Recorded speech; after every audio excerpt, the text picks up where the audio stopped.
Pozdrav narode, dobrodošli na moj kanal. Za one koji ne znaju, ja sam Radoslav i u današnjem videu vidjet ćete jednu možda zanimljivu akciju. Znači, nastavljamo sa oranjem, a ovaj put idem da pomažem drugaru Vladi čak u Donji Srem.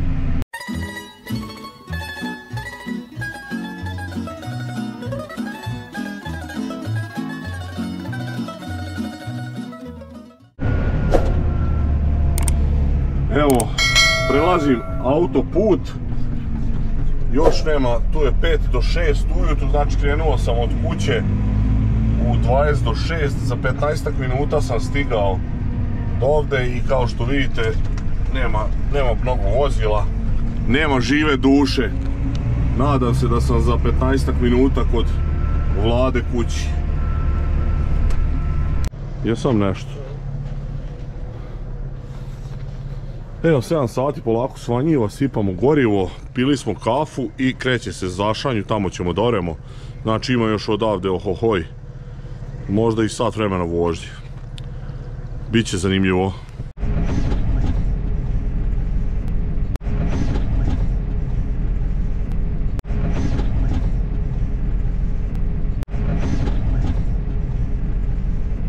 Stao sam da pokupim doručak i kreće neka kišica. Ja koliko sam gledao prognozu nisu uopšte najavljivali kišu. Sad ćemo vidjeti šta je dok dođem do Krnješevaca, kakva je situacija. Evo ovdje odmah vidite da smo u potpuno drugom predelu, stiže se Donji Srem, kanalčine, voda na sve strane, teška zemlja, tako da će ovo biti dobar test za mene i za Pumu. Izgleda ipak ništa od kiše, evo Krnješevci. Znači sljedeći Šimanovci, pa Deč, pa tek onda Ašanja. Evo ga autoput i stižemo pred Šimanovce.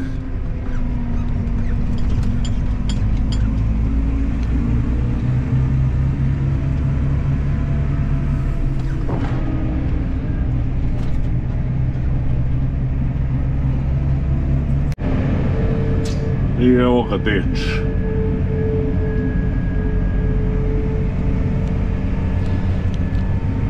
Sada znači njiva je između Deča i Ašanje, mislim kilometar i nešto je od Ašanje, ali sada sam već blizu.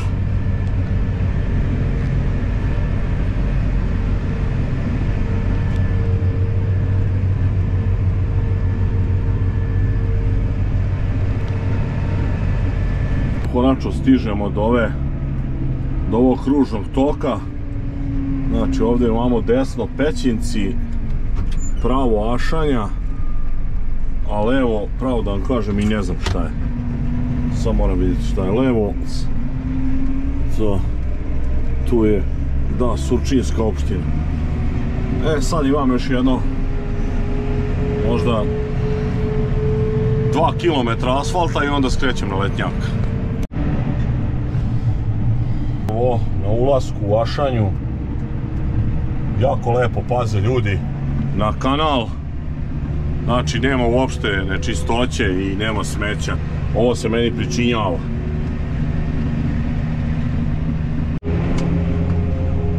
Stigli smo, evo vidite šta je ovo je haos, neke baruštine. Sad, meni je malo čudno, Mišić jako ovdje brlja i iza Vlade ide, ostaje jako gadna brazda, tako da nemam pojma, ne mogu da vozim normalno. Sada se ovdje još nekada zaglavim, pogledaj tamo onu parku. Ovo će biti jako uzbudljivo. Vidjeli ste koje smo putešestvije imali, znači trebalo mi je nekih 2,5 sata sa pit stopom u Pazovi, sipanjem goriva i mala pauza je bila kod Vlade kući gdje smo se osvežili. Znači do Ašanje ozbiljna vožnja i stigli smo ovdje maltene u samu Obetsku baru, vidite ovu močvaretinu i sada oremo. Vlada vozi ovaj John Deere 7800, ja naravno Case Puma 155. Vidjet ćete šta se ovdje sve dešavalo, kakva je situacija. Njiva je 22 hektara u komadu, nepravilnog je oblika, ima 5-6 tipova zemljišta, tako da ćete moći da vidite kroz kakve smo sve muke prolazili.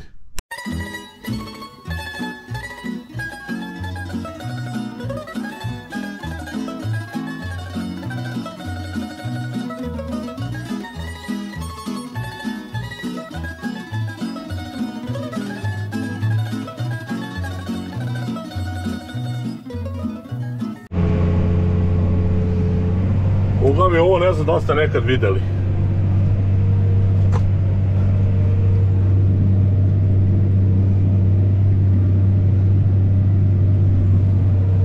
Voda ide za mnom, pogledajte, prebacuje se iz jedne u drugu brazdu. Ovo je strašno.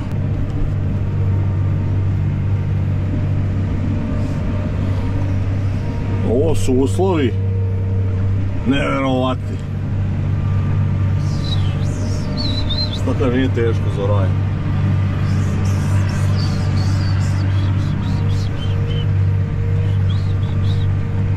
Ovo je strašni sud. U Kučedinu više vredi jedno jutro zemlje nego ovdje garant 20. Užas.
Ovo je strašno. Moramo pare.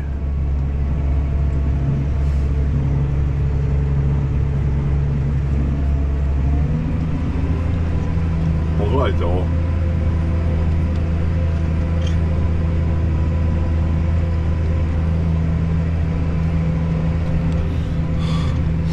Ovo rijetko se viđa.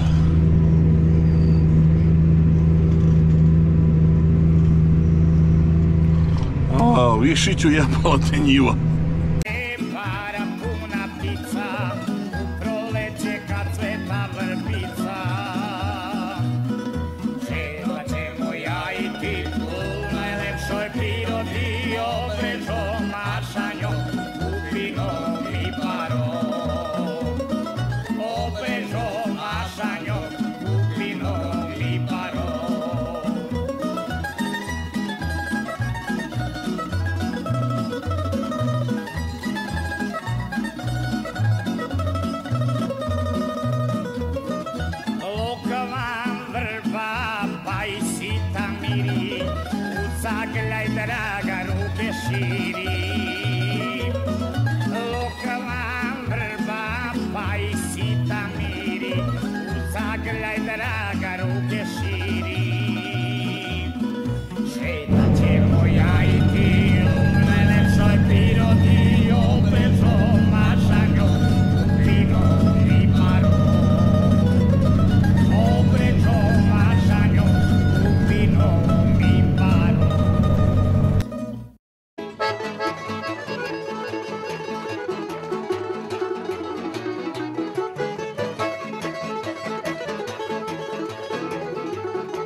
Ovo je strašno.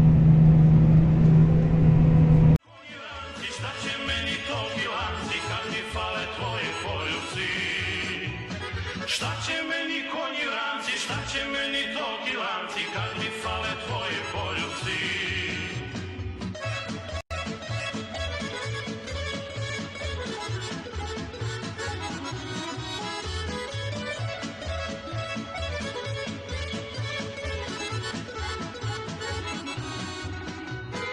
Sve zbog tebe jelo, napustit ću selo, rasprodat ću lance, pa i konje vrance.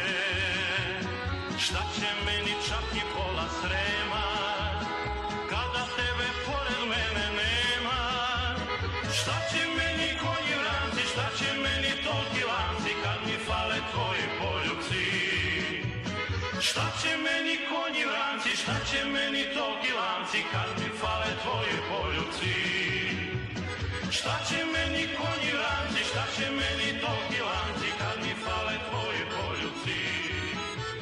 Šta će meni konji vranci, šta će meni tolki lanci, kad mi fale tvoji poljuci? Evo vidite, sad imamo počinju ova mini jezera. Znači dugačka su tako 100-ak metara i široka 10-ak, 12 metara. Video sam ih do sad 5-6 i mislim da će biti jako zanimljivo. Evo već sam sad ovdje počeo opasno da šlajfujem. Koristim upaljenu i naravno blokadu i prednju vuču i sve. Kao što možete vidjeti, idem 10. brzinom. Evo sad kreće ovo jezero, vidite, znači kroz vodu se ide, nema šta.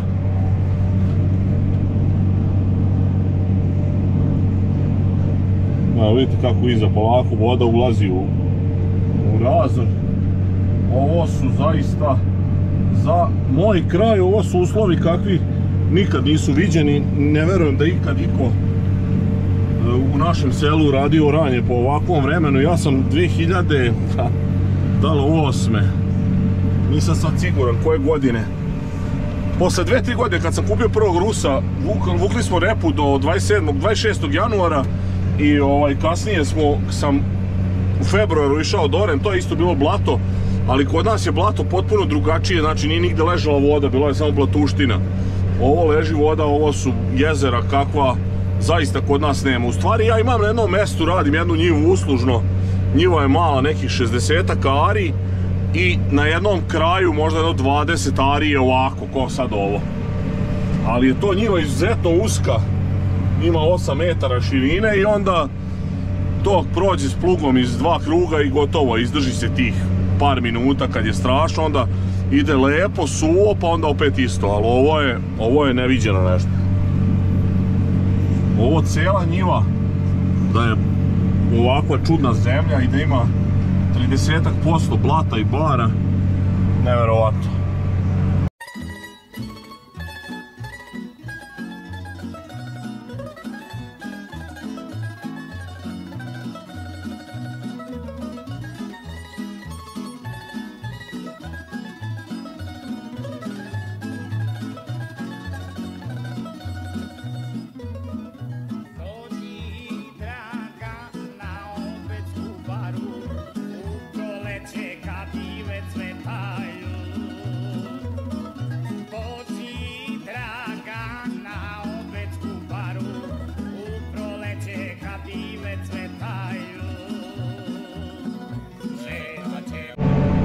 Oranje ovog jezera, 10-ak centimetara ima vode, pogledajte kako se voda polako probija.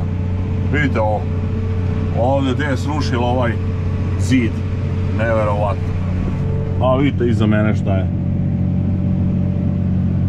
Ali puma, kod pume nema šale. Iskreno da sam s nekim drugim traktorom bojao bi se, posebno što nismo poneli sajlu, ništa. Međutim, ipak je ovo jako ozbiljan traktor i čak i u ovakvim uslovima kao što ste mogli sada vidjeti, evo vidite šta je iza, bez ikakvih problema prolazi ovdje, znači možda sam 1 centimetar stavio pliće da ide i prolazi puma bez, kao od šale.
Pogledajte ovo.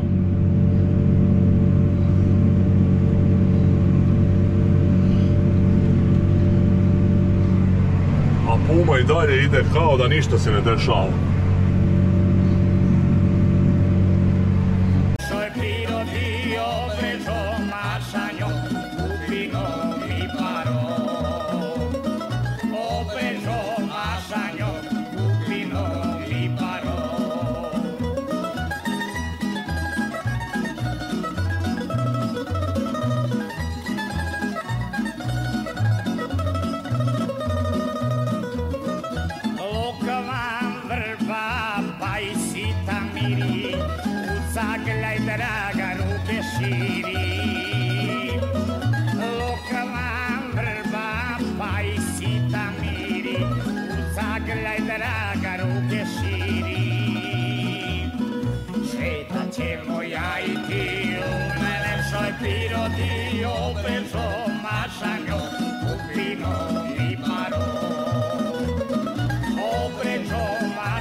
Sremice naše lepe su slaše, ničeg se ne plaše.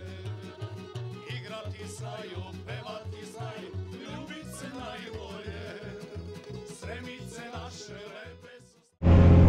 Evo još jedna zanimljivost iz ove njive. Pogledajte ovo.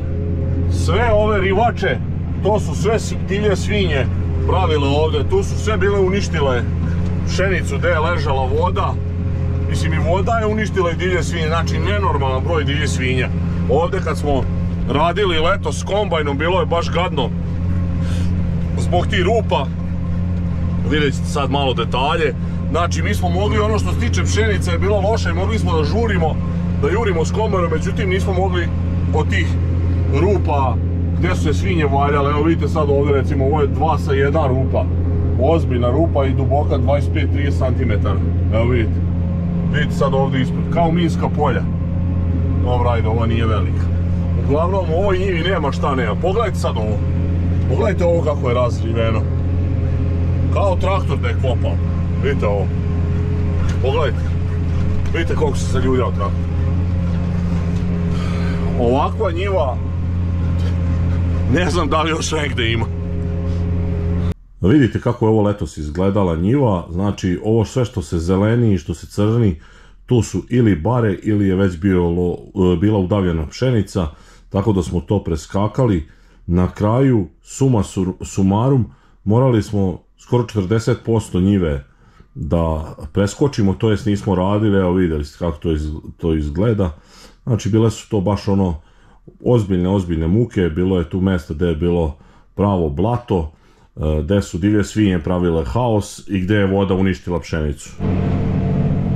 Evo sad sam jedno sat vremena se mučim, spava mi se strašno, znači malte ne dremam, samo sam noćas oko 2 sata spavao i boga mi hvata me kriza. Ovdje je sad potpuno drugačiji neki tip zemlje, više je blato, više proklizavanja ima, nekako lakše, ne znam kako da vam objasnim. Evo sad ovdje smo opet kod ove baruštine, sad ćemo vidjeti kako će reagovati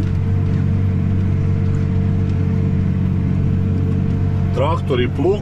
Znači imamo ovdje ovo jezerce, čini mi se kao da ovdje sada nekako blatnjavije i kao da su veće šanse da se zaglavim.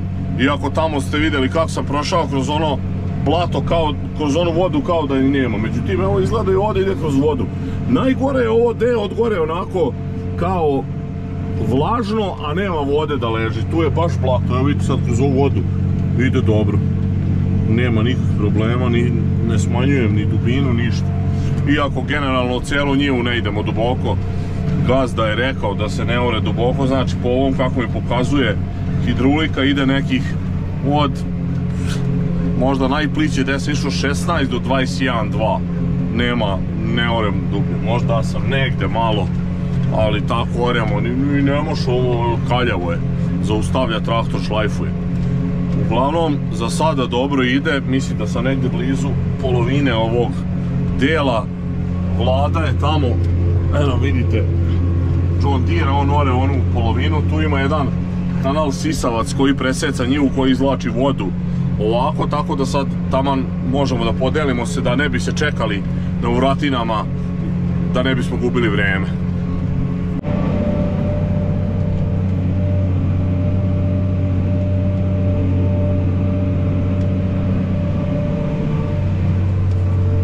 Lijepo jezero. Pogledajte šta je sad tu nalilo vode. Znači koliko god je dubina oranje, toliko ima vode. Pogledajte. Preko 20 cm. A vidite nazad. Ide puma bez problema.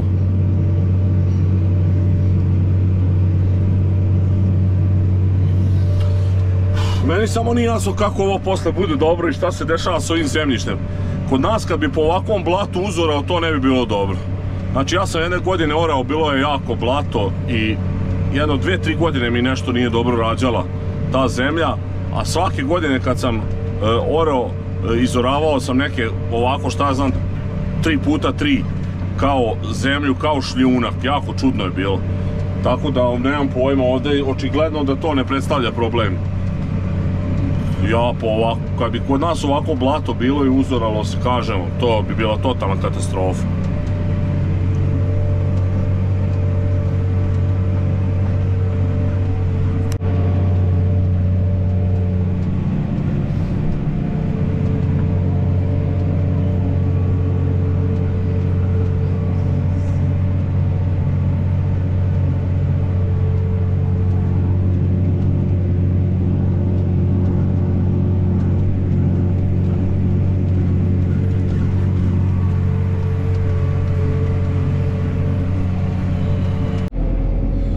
Evo ostao još ovaj mali ćošak, 1,7 hektara u ovom delu. Od tih nekih 12 hektara koje je trebalo da uzorem.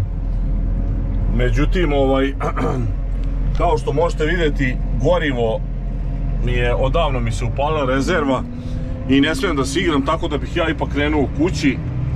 Ne bi da rizikujem, svejedno ima tu još 10 jutara ukupno s one strane Vlada da ore. Tako da ne može se završiti danas svakako. Mislim, moglo bi, ali za jedno još, šta ja znam, 2-3 sata. Uglavnom, to bi bilo to za ovaj klip. Nadam se da ste zadovoljni, da ste vidjeli koje je ovo haos ovdje, šta znači teška zemlja u ovom Donjem Sremu. Hvala vam na gledanju, ako do sad niste zapratili moj kanal, zapratite, ostavljajte lajkove, komentare, delite moje video snimke, vidimo se u sljedećem klipu, pozdrav!